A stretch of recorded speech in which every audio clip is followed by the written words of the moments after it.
Hello, friends. Uncle Marv here with a special edition of the IT Business Podcast.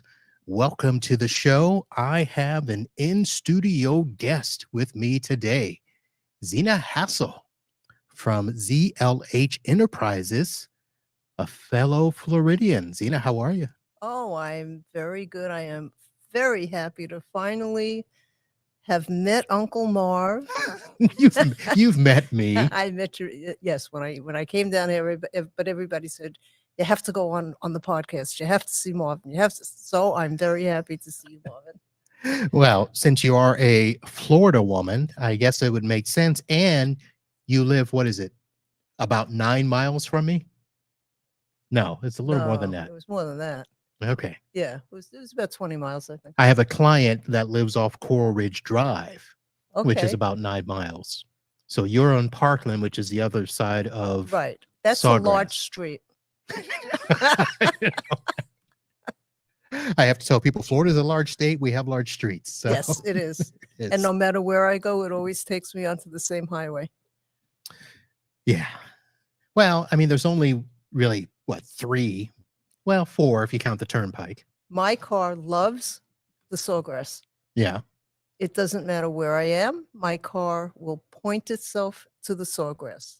If I have to go south, it will take me north to get onto the Sawgrass. Yeah. I don't know why, but it does. Because you live in that weird little space called Parkland. Yes, yes. But it's a very nice, weird little space, but it is very weird. Ah. Some of the things, you made me look some stuff up and I was like, whoa. So Zina and I, just to give everybody a little bit of background. So, well, first, let me go with the thought that you finally did the migration to Florida, as most people who are from the Canadian, New York, New Jersey area do. Right. But it took us about 18 years to figure it out, because we've had a house down here for that long. But Really? But 2 years ago, we flocked down here with the migration. All right. And you are fully fledged Floridian residents? Absolutely. Thank you. Yes, we are. And my family's been here for years as well. All right. Yeah. But you still maintain offices. Well, we cover the New York metropolitan area. Okay. So we do have the corporate office is still in New Jersey, and that's where many of our people sit. And we do have one person that sits in New York. Okay. As well. But yeah, the corporate office remained in New Jersey. All right. But you had to come to Florida. I had to start getting away from where it was a little bit too chilly, too long. I have no idea what you're talking about. Well, you got the chilliness in here because you got the air conditioning. We have that. Yeah, but it's going to heat up. Often. It's going to heat up because I had to turn it off, which is why we have the fans blowing in this is that studio. what's going on? My husband would love you with fans all over everything. So, folks, as I mentioned, a very special live edition. Zina is here in studio. Had to do it. And it is a continuation of my Florida theme. So all April and all May, the goal is to have somebody representing the state of Florida on the show or here in office. So Zina was very gracious in coming to the office. Now, you know, it was a drive. Yes. So thank you very much. You're very welcome. All right. Let me go ahead and get some of the commercial stuff out of the way. This is the IT Business Podcast presented by NetAlly, your #1 ally in the industry, providing handheld network testing solutions. Basically, they help you simplify network testing and deliver actionable insights to ensure optimal performance and keep your business running smoothly. Our live show is presented by Computers Done Right, your one-stop shop for all your computer needs in Venice, Florida. The team of experienced professionals help with computer repair, virus removal, data recovery, and much more. Head over to computersdoneright.com, your trusted IT partner. And as I mentioned, our newest partner, Instant House Call. If you are in need of remote support and you're not yet ready to jump up to the full-fledged RMM packages and stuff, Instant House Call will fit the bill. They do remote support software that's perfect for small businesses. They give you just about all the features that the big boys do, supporting PC and Macs. They give you personalized branding. You can transfer files, do unattended access, a whole bunch of stuff. And they also provide auto PC repair. So go over to instanthousecall.com. You can try it for 15 days with no obligation. And best of all, no credit card required. Tell Corey that Uncle Marv sent you. He'll like that. All right. So, Zina, I usually start off with either some rants or some stories. I want to start off with a weird little story and see if you know about it. Oh, God. I know you've done your homework. You know how I know you've done your homework? Wow. Because the picture that you posted is not the one that I sent you. And I swear to God, I was not flipping anybody the bird in that picture. There were two fingers up. So we'll do that later here. So I want to know if you've heard this. This was actually from a couple of weeks ago. It's not a Florida man story, but the owner of an MSP in the San Francisco area has been booked on suspicion of murder in connection with the stabbing death of Cash App founder Bob Lee. Did you hear about that? Who didn't? Apparently I didn't. I missed it. So the San Francisco Police Department arrested Nima Momini. This was a couple of weeks ago. So whatever Thursday this was, in Emeryville, just outside of San Francisco. He owns a company called Expand IT. Oh, that part I didn't know. Yeah. That part I didn't know. So yeah, they provide like field services. Are you going to give them a commercial now? No, I want to find out what this dude was doing that he got to the point where he could stab the Cash App owner. And apparently they were friends. That's what they said, that they knew, that they must have known each other. Yeah. Yeah. So now a couple of weeks ago, so the site was down when I first went to look them up. The site is back up. So the Expand IT website, and it is described as a group of local expert enterprise IT professionals dedicated to providing solid, reliable, and efficient technology solutions and cost-effective support services to valued SMB and enterprise clients. So very interesting. So they actually, it wasn't just that they said this person was they said an MSP owner. So that's very interesting. They tagged him. So very interesting story there. Let's see. I feel like I'm getting a social studies quiz. Social studies course. Do they still call it that? I don't think they do. Oh, oops. And they don't have recess either. Current events? No recess. You know they don't have recess in schools. No, really? They haven't had that in years. Ooh. They got rid of PE and anything to keep people in shape there. So here's some news. You've heard of PAX8, right? Yes, I have. So PAX8, of course, they've got press releases going out all over the place. Apparently, they won Best Place to Work by the Denver Business Journal again. Oh, so that was something. But here's another one. Keeper Security joins PAX8 to aid MSPs in mitigating password-related cyber risk. So I got to get my glasses out because this is tiny print. So Pax8 is excited to have Keeper Security as a new vendor, providing a distinct and innovative strategy for mitigating password-related cybersecurity threats, said Ryan Walsh, Chief Strategy Officer at Pax8. So Pax8 is, they just acquired some other stuff. They just hired 2 new people. Rob Ray is now there. What else is Pax8 doing? They were doing something. Splash Top, company that I sort of bashed them a couple Did you of really? weeks ago. I did. Oh, that wasn't good. So we had a gentleman from Splash Top on, who was supposed to be expanding Splash8 in the channel, and then they let him go. And they said they weren't going to be doing anything more in the MSP space. Well, that's interesting. Well, come to find out, they lied. I was going to say that's not necessarily true. Because But people Pax8, in this industry don't lie. no. Okay. Why would you do that? I don't know.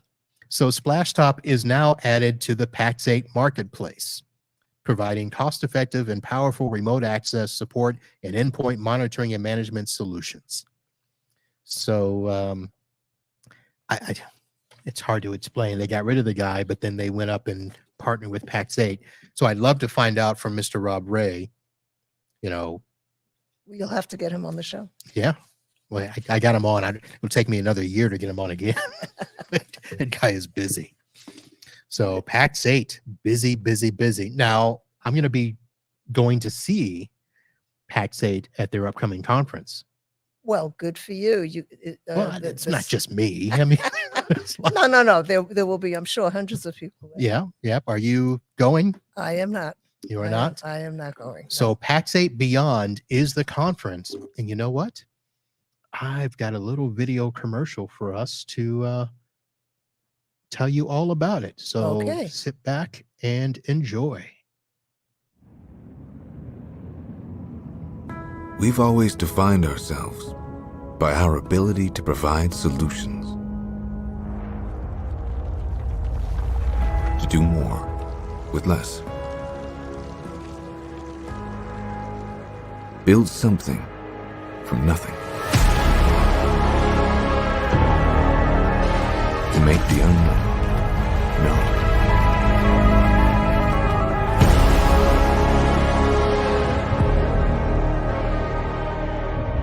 But we've only just begun.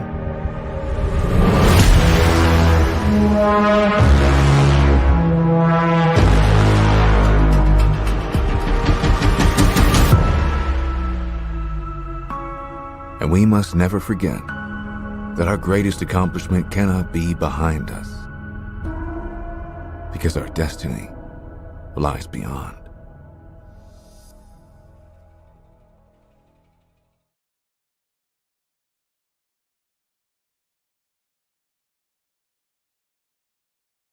All right. So Pax8 Beyond, June 11th through the 13th. I have my ticket, and I have reached out and confirmed that Mike Wise should try to be available to hang out with me. So if you are in the Denver area, reach out and let me know. If you are going to the conference, reach out and let me know. We might have a little Uncle Marv after party somewhere and see how that goes. So Denver, I'm traveling west of the Mississippi. All right, Zina, back to Florida. Okay. So why don't we first explain to people, because most people are just going to assume you're a managed service provider. I am not. And you're not. So first of all, let's get that out of the way. Explain to people what your company is and what you do. So in a nutshell, we are carrier agnostic consultants. We work with and collaborate with many MSPs in the industry. We work with businesses. A lot of the companies we work with are in the SMB space, and we evaluate what their technology requirements are, whether it be for VoIP or network services, SD-WAN, security, awareness training. We do not provide SIEM and SOC. We help people migrate to the cloud, whether it's private or public, but we don't do it. We act as facilitators, helping customers we're sort of like a matchmaker and a facilitator. Interesting. How did you get started with that? Well, my background is back in the 1970s, 80s. I worked for New York State, and we did an evaluation and purchased the first PBX for New York State Office of Mental Health. That got me interested in technology. From there, I went to a CPE company, and they were nationwide, did a lot of PBX installation, key system installation, infrastructure cabling. My position was corporate troubleshooter, and I ran the offices from South Jersey down to Maryland, Virginia. We did acquisitions, and then I would go in and do asset disposal after we did the acquisitions, because it didn't always work out well. So after the stint with the CPE company, I helped co-found a CLEC, which was very boutique in New Jersey. And then after we sold that, my share in it didn't give me enough money to retire. So I started consulting, and then wound up in the agency business. All right. So you said a bunch of things that I'm sure the younger audience may not know. I'm sure they've heard of PBX, but not the key systems and the CLIC and stuff like that. So for the younger listeners out there, explain the origins of that. Okay, explain, Lucy. Here we go. A PBX is a private branch exchange. It's a big phone system. A key system is a smaller phone system, usually 50 stations or below. Sometimes they went to about 100 stations. So you had the big telephone system is the PBX, the small phone system is the key system. And you had to be nice to anybody, because you didn't know who the key system people knew, because maybe they knew a PBX person. So it's very similar to the marketplace today. If you're in the SMB space like we are, we don't turn customers away just because they have 5 employees and they only need a coax circuit, as opposed to a fiber circuit with a backup and an SD-WAN device and all of that other nice stuff. CLEC is a competitive local exchange carrier, which is AT&T actually is a CLEC in Verizon territory. Verizon is a CLEC in other territories. But a CLEC is somebody that basically you folks know Spectratel, New Horizon, Mettel. Those are CLECs. Okay. Now, from the PBX and key systems, obviously back in the day, all on-prem. Oh, yes. And were these now, let's see. So the old AT&T Lucent, the big Mitel machines that hung on the wall, those we knew as PBXs, but is that about the size of the systems that you guys were dealing with?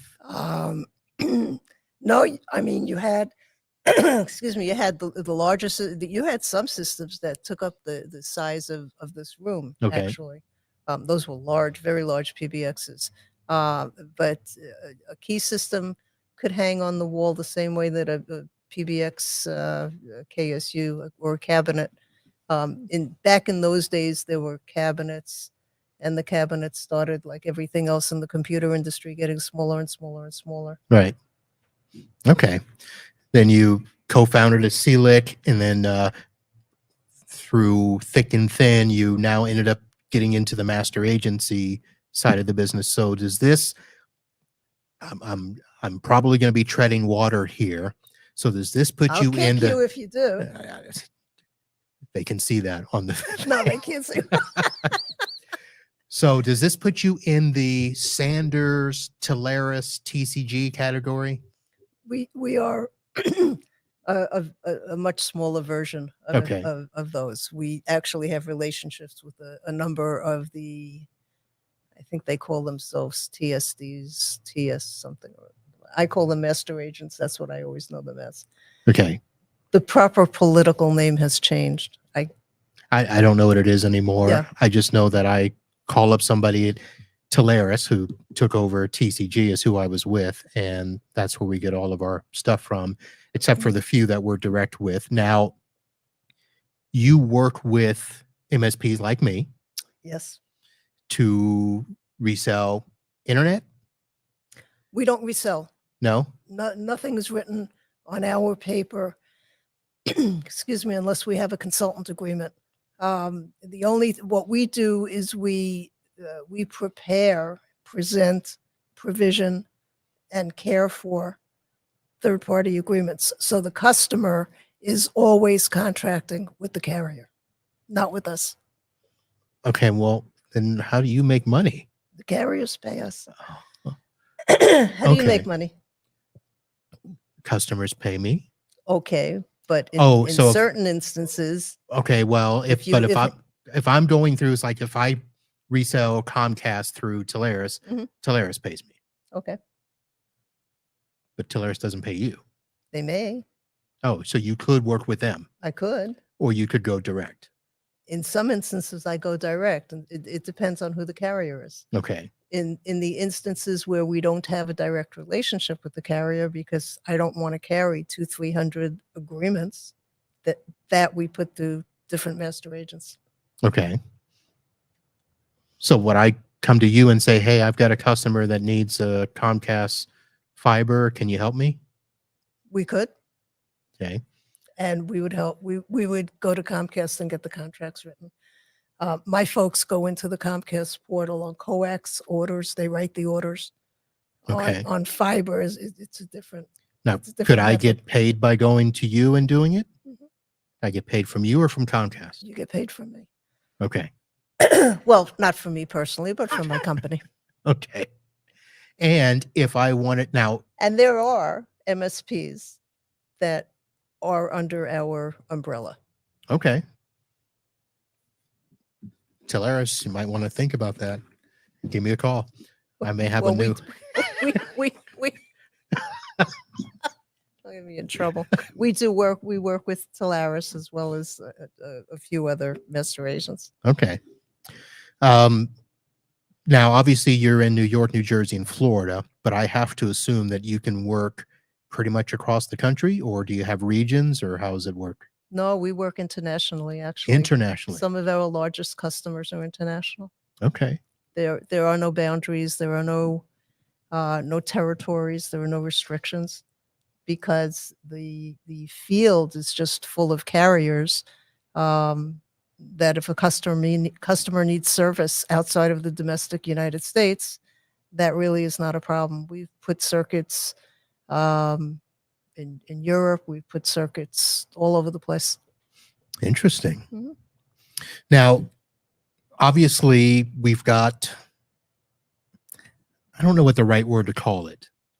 A lot of our carriers have had some issues. No, I hadn't noticed that, Marvin. Were you talking A financial? little bankruptcy here, Yeah, a little merger here that Yes. turned out not to be a merger, and all of that stuff. Do you keep on top of stuff like that? Oh yeah, you have to. I mean, I like I like to know where my next check is coming from. Yes, you have to keep on top of that. Sometimes though, we are as surprised as the next person. Yeah, that can happen.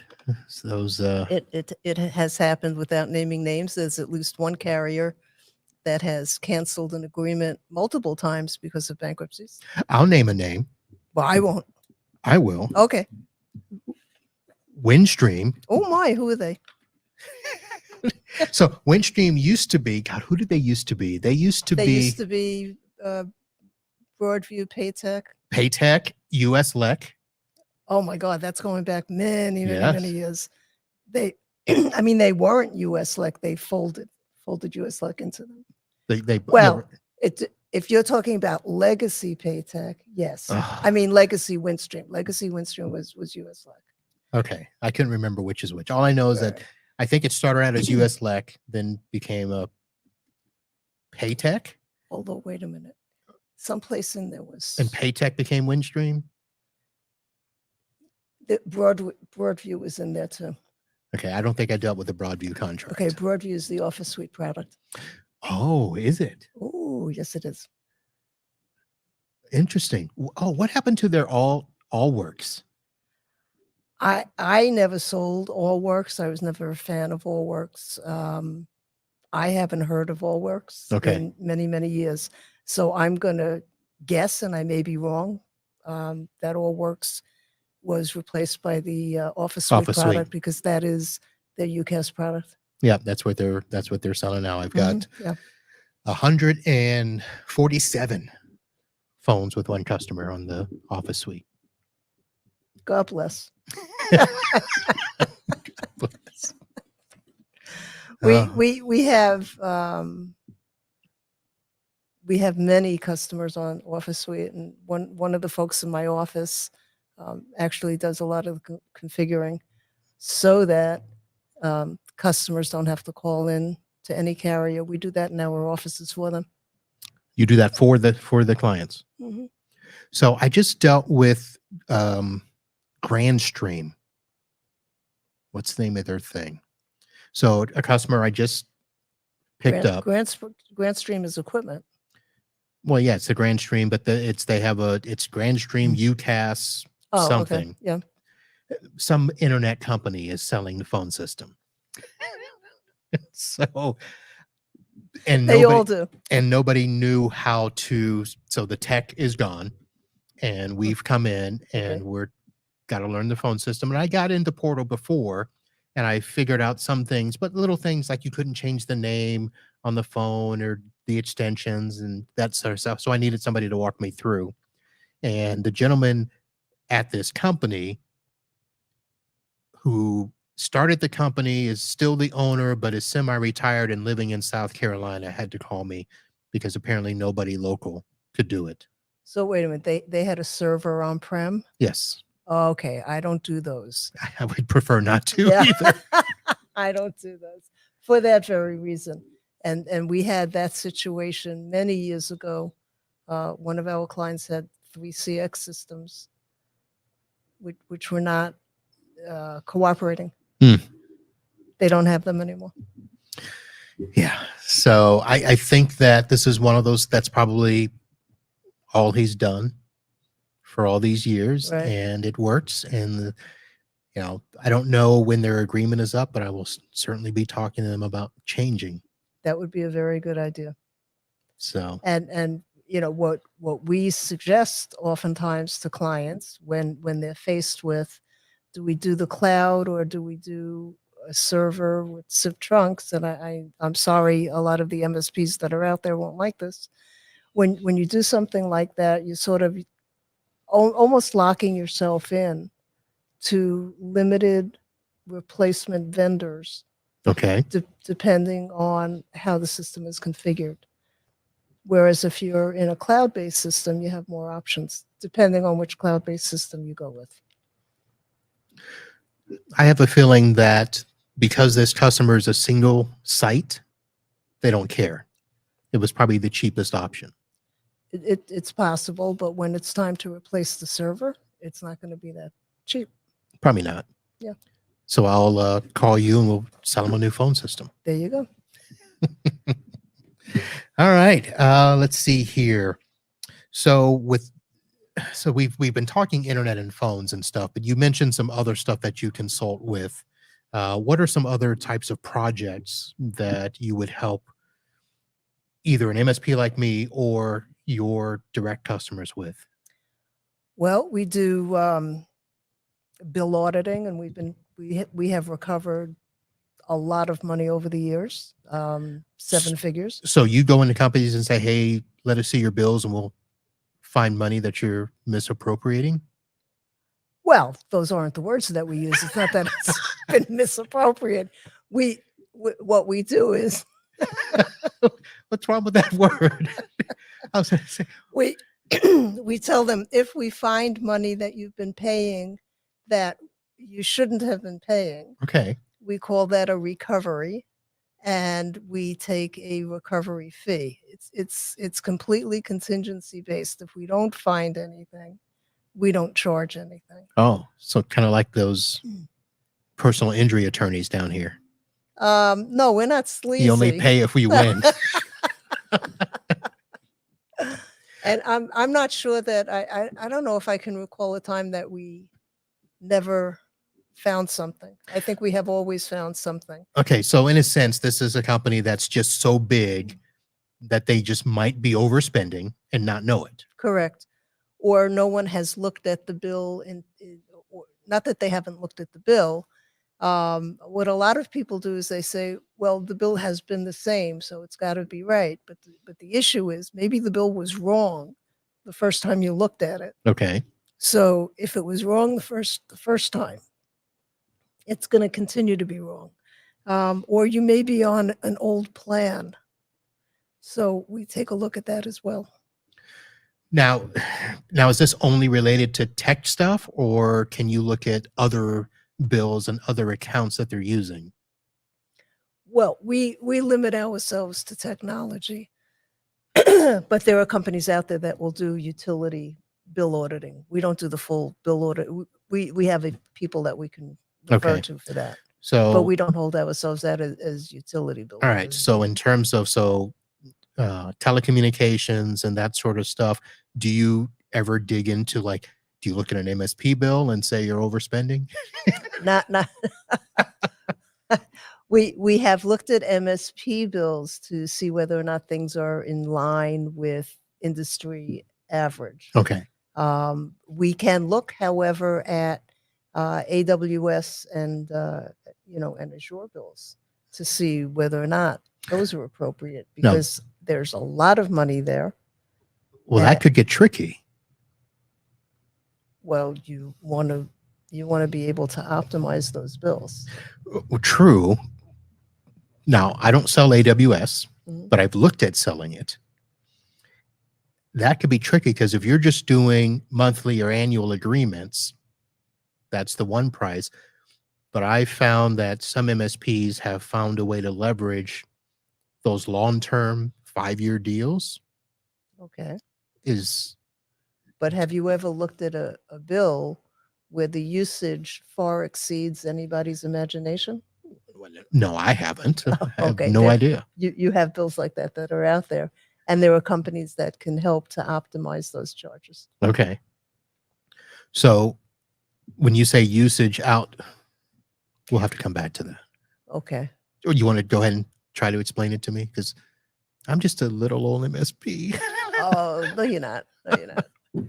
So, people will contract with the service and say, here's how much my storage is going to be. Okay. But wait a minute, what happens if you want to pull down stuff? You have traffic going back and forth. Ingress and egress. Right. They forgot to figure that one in. And that can get very expensive. Okay, so that I understand. Yes. What about maybe they over-provisioned servers?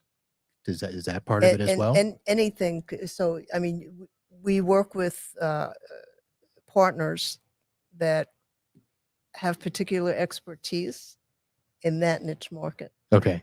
The other thing that we do is we have expense management and inventory systems. That's why you looked at my room and said, do you inventory? And I looked at your room and I said, oh my God, who's doing your quarterly inventory? Quarterly. Lucky if I do it annually. That's how you pick up revenue. What's the matter with you? That's what eBay's for. But so it's called a TEMS, or a telecom expense management system. But within that, we can inventory what POTS lines are used for, what a circuit is used for. We can put IP addressing. So if you have a multi-located account, and they want to know, what do I have at that location? They can go in and they can take a look at what that is. Why am I paying for 16 IPs when I'm only using one? That system is not looking at that. Oh, okay. But we all know that everybody is Yeah. paying for more. I shouldn't say everybody. I never use the word ever, never. You just or did. Always. I just retracted that. Okay. I don't edit, by the way, so That's quite all right. I know that we're live, but you know that many people out there order more IPs than they need, yes. just in case. Well, yeah, you never know. That's right. Now, you mentioned POTS lines. Yes. Now, I know that I've got a client that their vendor is trying really hard to get them off because apparently POTS lines are going away. POTS lines are not going away. Copper is going away. Okay. There's a big difference. And I had one customer a couple of months ago called me in an absolute panic because one of their vendors had come to them and said, yeah, you have to get this, you have to get that because your POTS lines don't work anymore. And the guy flew into a panic because it was a commercial office building and the POTS lines were servicing his elevators and his alarms. Right. And he called me and he said, oh my God, my POTS lines don't work. And I said, well, why don't they work? Well, because so-and-so came and told me that they don't. I said, no, they work. Your particular POTS lines are coming in over cable. Okay. So you have different flavors of POTS lines.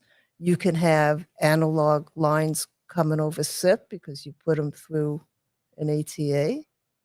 You can have cellular lines.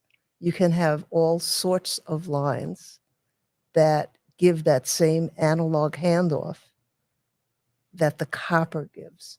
When Verizon or AT&T is coming into locations, I'll talk about Verizon because I know that very well. They'll put their Verizon ONT box up. Mm-hmm. And they have ports that come out of it. Oh my God, those are POTS lines. Okay. But they're not copper. But they'll still usually work. Only sometimes do they have an issue in terms of voltage that a piece of machinery is looking for. So the way I understood it, that of course they're not going to put any new copper in. No, they're usually not because Right. they're retiring copper out of the central office. And if they retire the copper out of the central office, there is nothing for the copper at the premise to then connect to. And the copper at the premise gets, it's antiquated and it has been weathered over time. True. But I mean, are they literally ripping the copper out? Is that the retiring, meaning they're going to pull it out? Yeah. In favor of Fiber. the fiber technology Okay. or cellular technology So, or coax technology. so I know that right now when we walk into phone rooms, Mhm. there is still a lot of wires in those rooms. Who's going to pull all that out? Because nobody ever wants to pull it out. Why not? There's money in copper. Well, I would do it if I knew that, but apparently you're not supposed to just Well, rip stuff off the wall. You can't mess with the telephone company DMARC. So their 66 block you're not supposed to touch, right? They're your 66. It depends which blocks you're talking about. If you're talking about the old terminal block, no, that is the phone company. Okay. But if you're talking about the block that you've extended it onto, it's your block. And then all the cable, all the wires connected to it. Well, you're not talking about the inside cable because you're still using copper inside. I mean, well, people really aren't using Cat3 cabling anymore. Could you pull that? Yes. Can you make money on that? Oh, for sure. Really? Oh, make that note. Where's my freaking pen? There it is. No, this isn't a pen. Oh. This is a Ignite multi-function device. Oh, okay. I don't know if So it's got the screwdrivers in there. Okay. I thought it was a pen. It's I think there's a light somewhere. I don't know. It stopped working. So okay, so Cat 3 copper. We'll figure it out. I've got a phone guy that loves to make money off stuff like that. So That's a great way to make money, because as people are cleaning up their server rooms, or they're cleaning up, all their backboards, they're pulling out their PBXs or their KSUs, which, by the way, a lot of people don't do. But I mean, why are you leaving it there? It's taking up real estate on the wall. yeah. So I had a AT&T Lucent box sitting at a client Okay. in their kitchen behind their refrigerator for years. And Not a good place, by the way, for one of those. but okay. I just report. And my phone guy is like, "Oh, do you think they'll sell that to me?" I'm like, "Sell it, just take it." They don't know it's there. Yeah, the parts are only gray market available. I mean, they stopped manufacturing that stuff like 20 years ago. That's why he wanted it, because he said, "I can't get this stuff anymore." And apparently he had several systems, and they had 4 of those modules. Right. So Line cards or station card. Yeah. Cards, whatever. Yeah. just big hunk of boxes that they're plugged into the wall. Oh, the actual boxes. Yeah. Yeah. Well, I still have one of those in my office, actually, in New Jersey. And I actually run my fax line through there, Yeah. and we use it for testing. And I cannibalize it when people need parts. Oh, looky here. Say hi to Giles. Dinah Giles is in the chat. Hi. All right. So Well, at least we know there's one person listening. somebody watching. Well, I thought by mentioning at night, our friend Eric would pop in and say hello. He usually watches after his show, but it's not. So, all right, let's do one quick transition here, and then we'll talk some other topics here. A conference that I will be attending, and actually will be the MC of this September, TechCon Unplugged. Are you ready to unplug? Are you ready to connect with the brightest minds in tech? Then join us for TechCon Unplugged 2023. From September 7th through the 10th, you'll have the chance to connect with a community of like-minded tech professionals who share your passion and drive. Attend hands-on workshops and breakout sessions to learn new skills and gain fresh perspectives. It's not just about the work. There's also plenty of time to unwind, relax, and have fun with your fellow attendees. Paco says it's where the magic happens. Don't miss this incredible opportunity to unplug, recharge, and take your tech career to the next level. Get your early bird tickets now at TechConUnplugged.com. All right, we're back. Doing a little green room stuff here. So I'm going to have to clean up the recording. Hopefully I can do that. All right. So just checking the chat here to see if there's anything we want to talk about, but no. So let's talk about real quick. So, we mentioned this is not the first time we've met in person, although you said it was. We met in Orlando. We did. For the first time in person at the Exchange conference. And then we've seen each other off and on in the Zoom rooms for ASCII. Yes, we have. So A wonderful organization. Yeah. So how long have you been a part of ASCII? Ooh. I'm going to say maybe 5 years. Oh, that's it? Oh, I'm sorry. That's about how long I've been with them. No, let's see. It took me a while to find them. 2016, I think, is when so 7 years. Yeah, I didn't know that was a question. I didn't research it thoroughly. It's been several years though, and it's Okay. a wonderful organization. All right. I like the people in it, and everybody is usually welcoming. All right. I just assumed you were one of the veterans, No. No. Okay. So if you didn't know them before, how did you find them? Well, actually, there was an ASCII event in New Jersey. There's one every year, isn't there? Well, yes, there is, but I didn't know that because I didn't know ASCII. And one of the suppliers asked if we would come and man the booth with them. Oh, And actually, it was Comcast who introduced us. Comcast. Well, if anybody has problems with Comcast, Anybody? we How are about everybody? Well, you know what? But sometimes they can be solved. Okay. And we are a good friend to Comcast, and we are able to solve a lot of Comcast issues. Now, there are some Comcast issues that we cannot solve, but things that are within a technical delivery sphere, we, if it can be fixed, we fix it. If it can be done, we do it.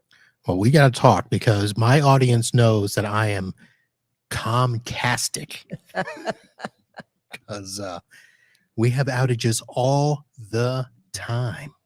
And I think I found out what part of the reason is. Even though I'm on a business street, Right. we are connected to a residential area.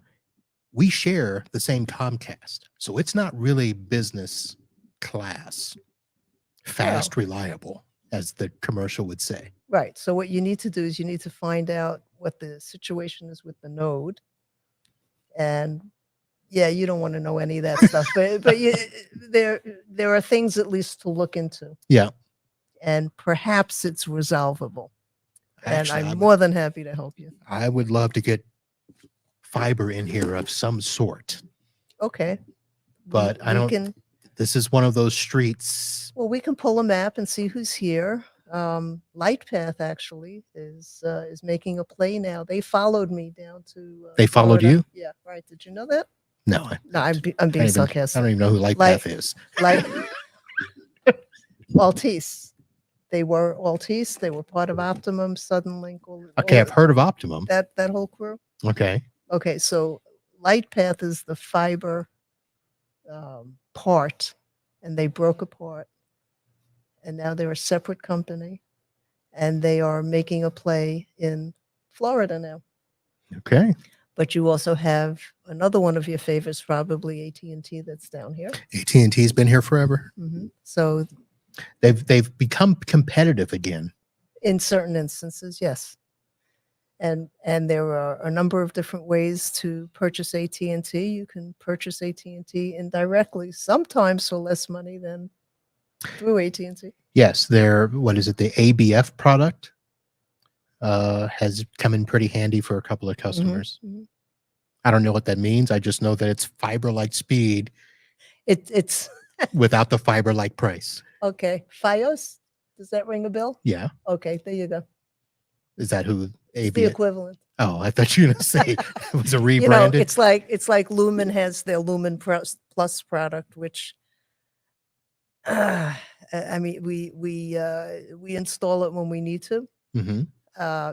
It takes a little bit to get it installed, but it's that's the category that they're in. But they're non-SLA products. Okay, that's of course the big thing. Right. Need that SLA on those products, but right. And if you want to continue to talk in acronyms, what you really want is BAU. Like criminal minds. Is that what you're talking about? It's business. Oh, hi, Robin. But it's business as usual. Regular fiber, business class fiber. Oh, okay.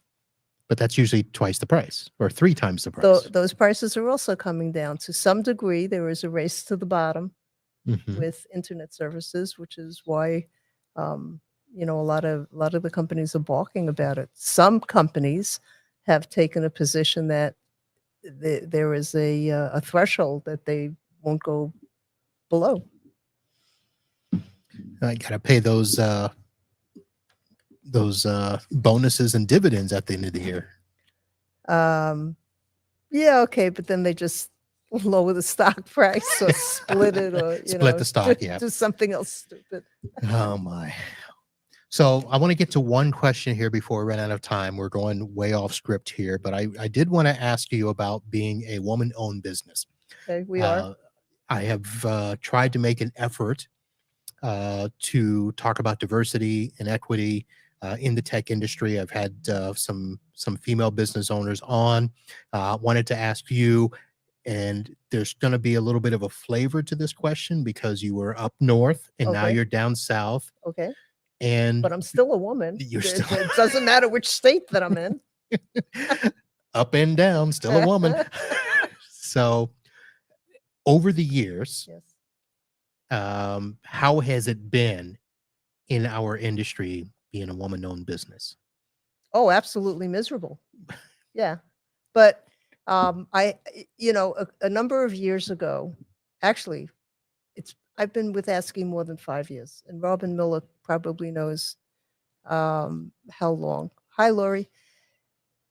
I did a little STEM panel discussion for some high school girls, and I looked at those statistics from all of those years ago, and when I was at the exchange conference, and I looked around the conference, and actually in the room that we were in, the older woman that was in the room came to me and she said, "Did you notice how few women are at this conference?" And I said, "Yes," because my eye just usually takes a visual head count of who's there.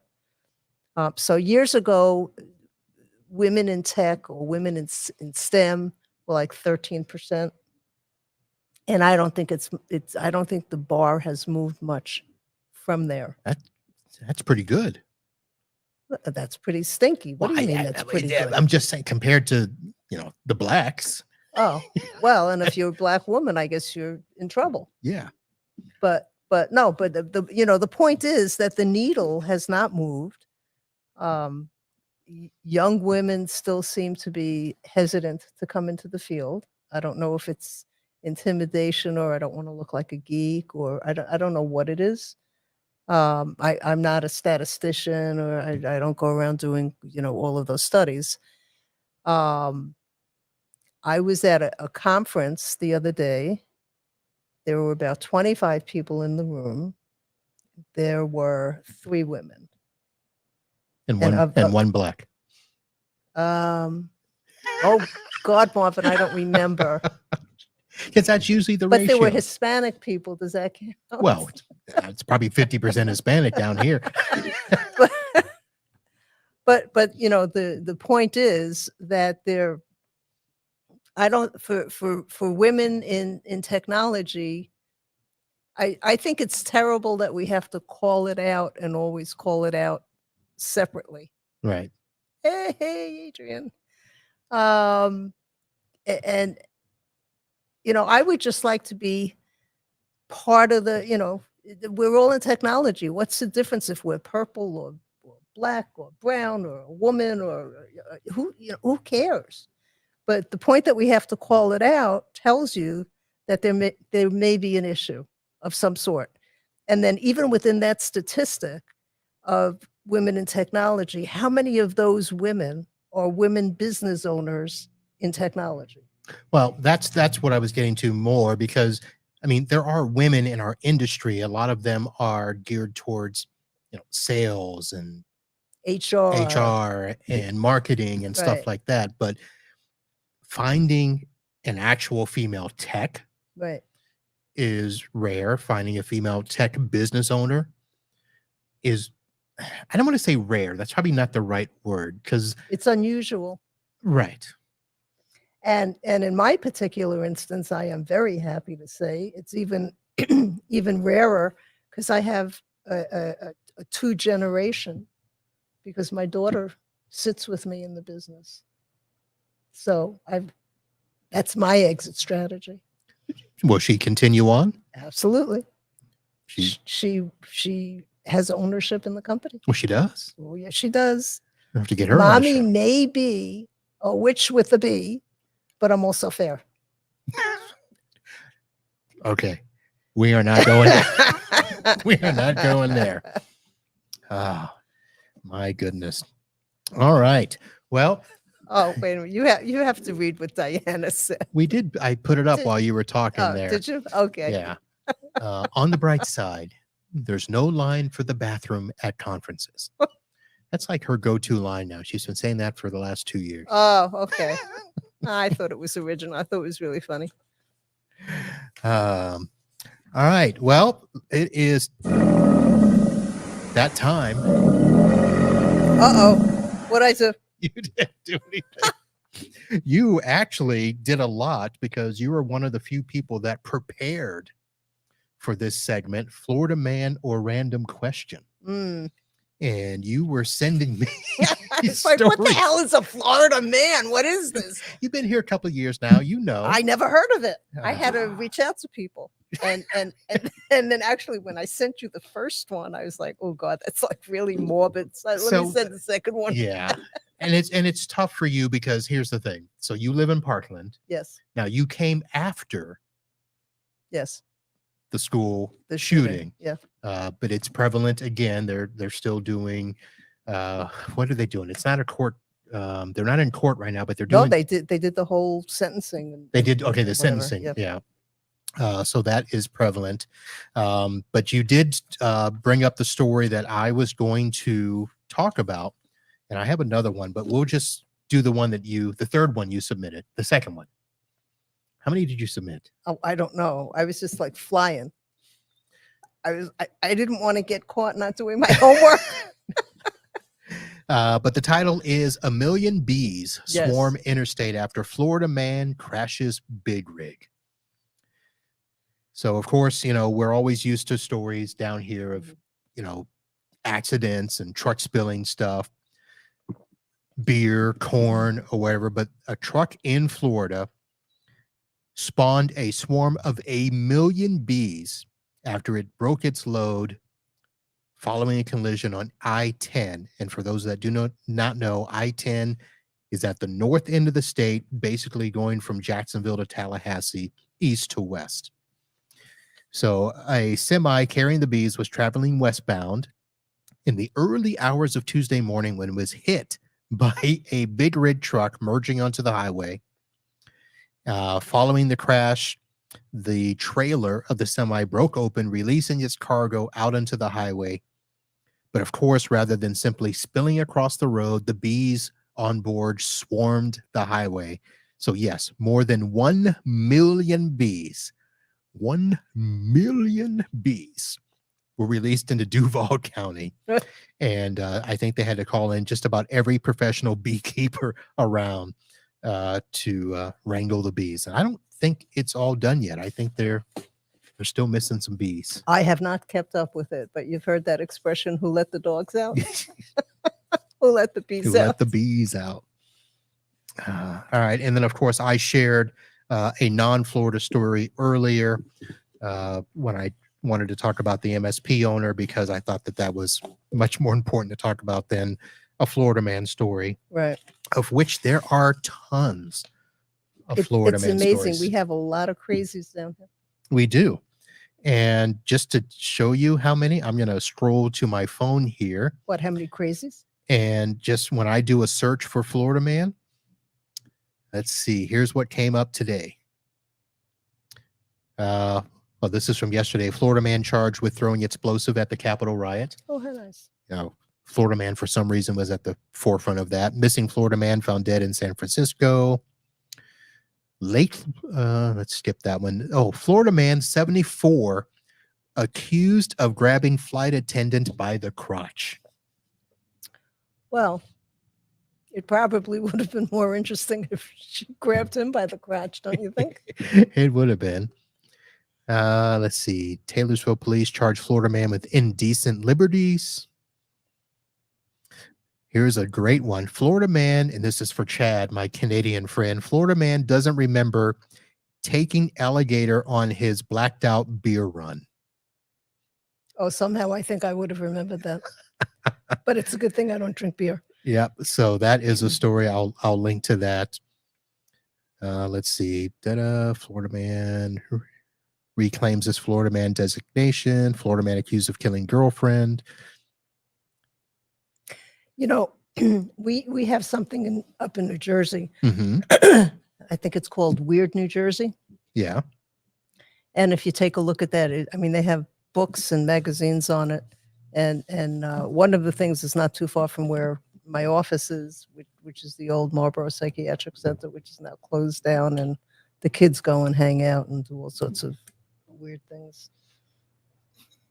So New Jersey has it too, I guess. If you Google Weird New Jersey, you'll come up with stuff. Every state has it. Yes. I mean, there's everybody. stuff all the time. It's just the whole idea that Florida, for some reason, you could literally Google Florida man and a date, and there will always be a story. That's how it came to be. Just like you can Google a date and somebody was born on that date. Yeah, well, that's different. Oh, okay. Anybody can be born. Anybody can have a baby. You can't find a naked person riding on the top of a semi down the interstate every day. No, you can't. All right. Well, Zina, I want to say thank you for coming to hang out. Well, you are more than welcome. I can't believe I'm finally here with Marv. Okay. You say that like it means something. Like you've arrived at the Dave Letterman show here at Whoa. Studio B. No, I was told you've got to go down and see Marv. You've got to see him. Okay, I'm here. Well, you know what you're going to remember is the feast. Yes, you have That very hospitable, and Kim was very nice. yes, which she does all the time, and there's dessert waiting for you. I'm on it. So we are going to go ahead and end off the show here, folks, before the food gets cold. And I want to say thank you to Zina Hassel for making the trip down here, joining me for the show, continuing our focus on Florida for the IT Business Podcast. Folks, head over to the website and catch any of the past shows. You can go back and replay this. And if you want to always be alerted when shows are released, audio and video, go to itbusinesspodcast.com/follow. Find your favorite podcatcher. We're on just about all of them. And you can listen to us on the go. Remember to sign up for PAX 8 Beyond and for TechCon Unplugged. Links will be in the show notes and on the episode page. And we'll be back with an episode next week. Enjoy yourselves. What? You got to plug my book. Oh, your book? Oh, you forgot. Well, it wasn't in the notes. Oh, My Armadillo Skin, How I Made It as a Woman in the Field of Telecom. It's available on Amazon.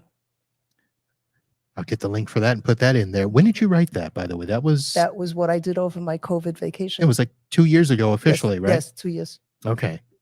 And is it an easy read? Oh, it's very easy to read. Yes. Big pictures? Big words? There's no pictures. No. No. I use the English language. I've been told that it's a very hopeful book and it's an easy read. I think even my husband read it and he doesn't read books. All right. What was the name again? My Armadillo Skin, How I Made It as a Woman in the Field of Telecom. Man, should have plugged that right after I asked you about being a woman business Oh, owner. who remembered? Okay. All right, folks. Use my link. Go get the book on Amazon. That'll help support the show. And we'll see you next week. And until then, holla.